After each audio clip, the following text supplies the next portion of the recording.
Olá, oitavo ano, tudo bem com vocês? Vamos continuar? Vamos para mais um vídeo?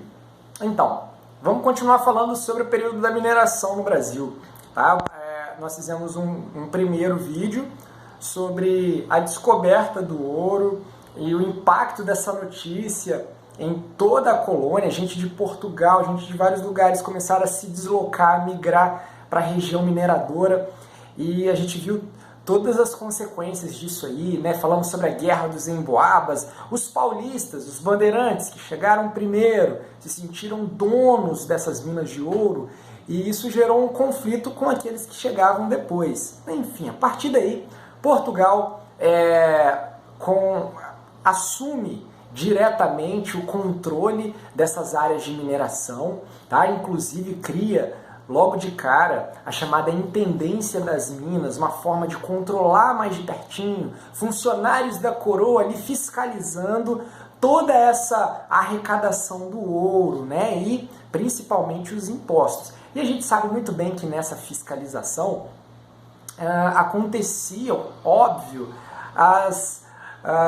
o que a gente chama de contrabandos, né? A tentativa de burlar a lei, burlar as fiscalizações. Então, vocês sabem bem que a base da mão de obra no Brasil era o trabalho escravo e continuou sendo, tá? Mesmo na mineração, uma quantidade enorme de escravos também se deslocaram, foram levados para essas regiões. O trabalho da busca do ouro era majoritariamente feito pelos escravos. Tá certo? E condições, gente, terríveis, condições precárias. Muitas vezes o tipo de ouro que era encontrado no Brasil, a gente conhece como ouro de aluvião, que é aquele ouro que ele fica ou no leito ou na beira dos rios, né? E eles usavam a bateia, uma forma de separar o que é areia do que é ouro. Enfim, então muitos desses escravos ficavam muito tempo dentro d'água, horas e horas e horas trabalhando, e isso causava muitas doenças, né? Então não era tão simples o trabalho na mineração não, para esses escravos, tá certo? Aí você fala assim, mas e outras pessoas pobres também enriqueciam com a mineração? Então, a chance de enriquecer com a mineração era muito maior do que com os engenhos, né? Até porque para montar um engenho você precisa de toda uma estrutura financeira. Não é tão simples montar um engenho. A mineração é só encontrar ouro. Mas a gente vai ver que não era tão simples assim. Não era tão fácil. Eu cheguei, encontrei, pronto, fiquei rico.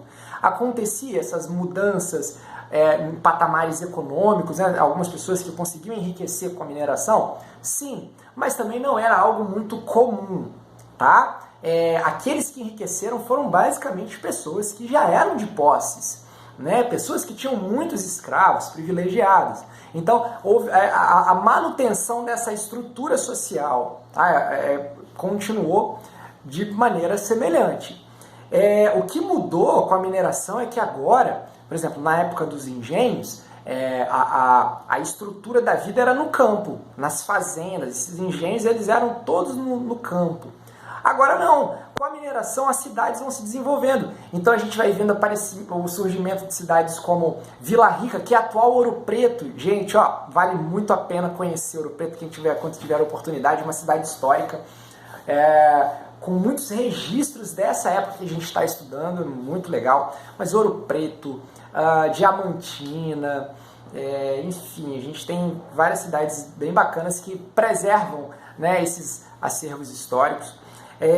Então a gente vai vendo o desenvolvimento urbano de cidades. E aí outra coisa, olha o que acontece. Enquanto as pessoas foram atrás de ouro, para a vida você precisa de outras coisas. Você tem que comer, você precisa de roupa, você precisa de mercadorias, né? Não vai viver só de caçar ouro. Então, e aí, como é que se faria? Isso estimulou, galera, o comércio entre as várias partes da colônia. Então, desde o sul, eles começaram a fornecer carne, né, para essa região mineradora, fornecer mantimentos, mercadorias. Então, isso foi estimulando, fazendo uma certa integração entre as várias partes da colônia, tá? Então esse foi um outro fator importante dentro da mineração. Mas aí, galera, eu falei sobre o contrabando, acontecia muitas vezes como forma de burlar, inclusive por parte de alguns escravos. Eles utilizavam maneira de estão ali trabalhando e esse ouro de aluvião, muitas vezes esse ouro parece um pó, né? E acabavam escondiam entre os dedos, escondiam, por exemplo, no cabelo, né? Era comum isso também, não podia deixar de ser descoberto, né? Tinha uma outra forma também de contrabando, que era muito engraçado isso. Vocês já ouviram falar nessa expressão santinho do paoco? Fulano de tal é um santinho do paoco, já ouviram, né? Então, essa expressão vem dessa época, que era uma maneira de você driblar a fiscalização, e aí eles faziam um santo, uma imagem, e todo oco por dentro. E aí eles socavam ouro lá dentro. E aí saiu em procissão, com um santinho e o povo atrás, todo mundo feliz, tal, procissão para o santo. Gente, que nada! Era para passar batido e estava cheio de ouro. Então é o santo do pau oco, que é um santinho por fora, mas por dentro ele está escondendo algo, tá? Então são coisas que ficaram famosas e aconteciam na época. Bom, aí diante disso, como é que funcionava essa fiscalização? Tá? Quais que eram os principais impostos? Isso que a gente vai ver agora. Então, quando alguém encontrava uma mina de ouro, pronto, legal, encontrou, ficou rico, é minha. Calma, não era bem assim. Quando se encontrava uma mina, você tinha que informar ao governo, tá? E o governo, então, ia pegar essa mina e ia dividir em vários lotes, que eram chamados de datas. Ó, datas. Ô, gente, para vocês que não me conhecem, minha letra é ruim assim mesmo, meus desenhos são péssimos, tá? Mas a gente vai levando. As datas, pessoal, datas eram várias, imagine aqui, ó, uma mina de ouro e dividia-se em vários lotes, tá? Cada um desses lotes eram chamados de datas. Aí eles decidiram o seguinte, a primeira data, uma delas era de uso exclusivo da coroa portuguesa. Isso aqui é uma coroa, tá, gente? Isso aqui, ó, tá vendo? Coroa portuguesa. Então, tudo que se tirasse de ouro daqui iria para o governo de Portugal, beleza? O cara que descobriu as minas, ele ficaria com 2 dessas datas. É isso mesmo. E o restante? O restante, o próprio governo, né? Governo de Portugal, lembrando que o Brasil era colônia, tá? De Portugal. O próprio governo ia distribuir para outros pretendentes. Uai, mas como? Qual era o critério? O critério principal era aqueles que tivessem mais, privilegiava-se aqueles que tinham mais escravos. Uai, mas por que isso? Olha, porque com mais escravos você consegue trabalhar mais, encontrar mais ouro, né, explorar mais e, consequentemente, mais imposto para o governo. Então era interessante para o governo de Portugal, tá? Então distribuía-se para outros pretendentes. E geralmente eram pessoas já ricas, já de posses, tá? Que tinham muitos escravos. Beleza, deu para entender isso aqui? Datas? Então era dessa forma. Agora, tinha um outro tipo de imposto também, além disso, que era o chamado quinto. Minha gente, olha aqui, ó. O quinto. O quinto significava 20%.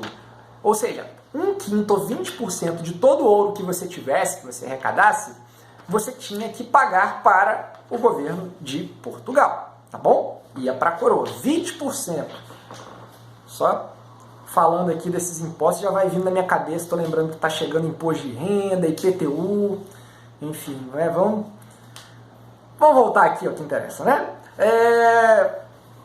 Cadê? Um outro tipo de imposto. Olha só quantos impostos, gente. Além disso tudo, sistema de captação, que era para cada escravo que você tivesse, você tinha que pagar ao governo 17 gramas de ouro. 17 gramas de ouro gente, não é mole não. Não vai achando que isso é nada, tá bom?